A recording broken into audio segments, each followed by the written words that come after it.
Hello बच्चों, आज हम पढ़ेंगे मेथड्स ऑफ डेप्रिसिएशन। वैसे तो मेथड्स ऑफ डेप्रिसिएशन कई तरह का होता है, लेकिन तुम्हारे सिलेबस में जो है केवल 2 ही टाइप्स का जो है मेथड्स हैं। फर्स्ट है straight line method and second method है रिटर्न डाउन वैल्यू मेथड। तो आज हम पढ़ेंगे पहले फर्स्ट स्ट्रेट लाइन मेथड, जिसको हम SLM भी कह सकते हैं। इस स्ट्रेट लाइन मेथड को ओरिजिनल कॉस्ट मेथड भी कहते हैं, क्योंकि इसमें जो डेप्रिसिएशन चार्ज होता है, मतलब जो डेप्रिसिएशन इस मेथड में लगाया जाता है वो ओरिजिनल कॉस्ट पर, यानी कि एसेट की ओरिजिनल कॉस्ट पर एक फिक्स्ड परसेंटेज से लगाया जाता है।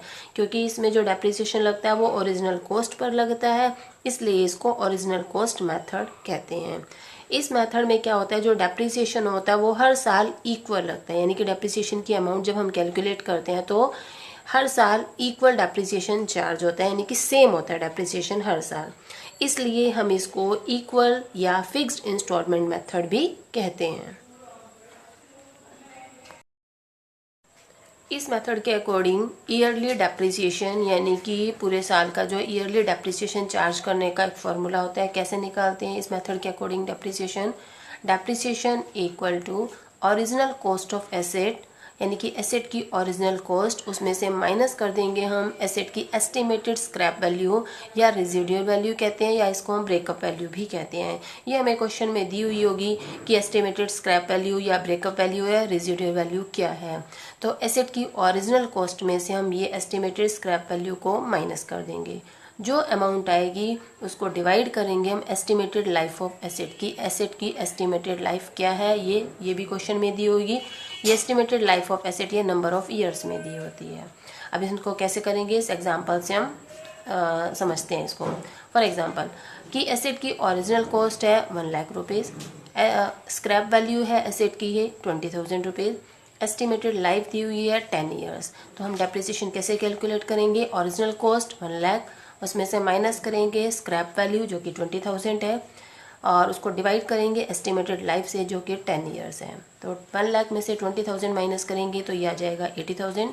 80,000 को 10 से डिवाइड करेंगे तो ये आ जाएगा हमारे पास 8,000 रुपीज़ एवरी ईयर, यानी कि हर साल जो डेप्रिसिएशन चार्ज होगा एसेट के ऊपर वो 8,000 होगा।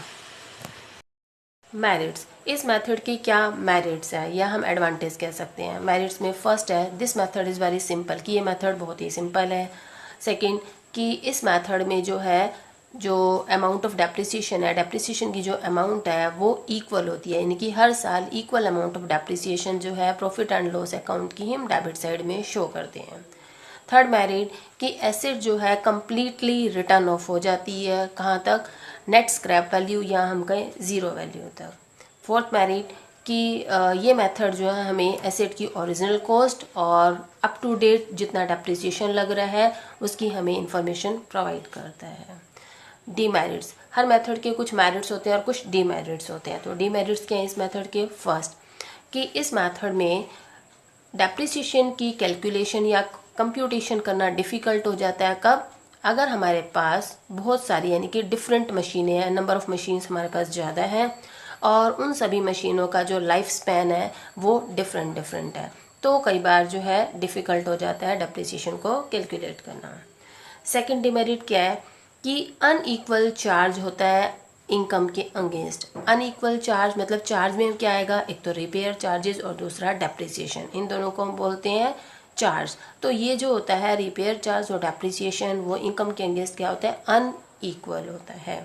थर्ड डिमेरिट अनड्यू प्रेशर्स इन लेटर ईयर, यानी कि बाद के ईयर्स में जो प्रेशर है वो ज़्यादा पड़ जाता है। मतलब स्टार्टिंग में जैसे हम कहते हैं कोई मशीन हमारे पास नई होती है तो उस पर रिपेयर चार्जेस बहुत कम होते हैं, लेकिन डेप्रिसिएशन की अमाउंट तो हर साल सेम है। तो स्टार्टिंग में रिपेयर चार्जेस कम है लेकिन डेप्रिसिएशन सेम है, तो इन दोनों का जो टोटल है वो कम आएगा, ठीक है। लेकिन जैसे जैसे नेक्स्ट ईयर्स आते जाएंगे तो एसेट पुरानी होती जाएगी तो रिपेयर चार्जेस क्या होंगे, बढ़ जाएंगे। तो रिपेयर चार्जेस ज़्यादा होंगे और डेप्रिसिएशन की अमाउंट तो सेम है, तो बाद के जो ईयर्स हैं लेटर ईयर्स में जो अमाउंट आएगी टोटल वो क्या होगी, ज़्यादा। यानी कि स्टार्टिंग में रिपेयर चार्जेस प्लस डेप्रिसिएशन की अमाउंट कम होगी, लेकिन बाद के ईयर्स में लेटर ईयर्स में रिपेयर चार्जेस प्लस डेप्रिसिएशन की अमाउंट क्या होगी, ज़्यादा होगी।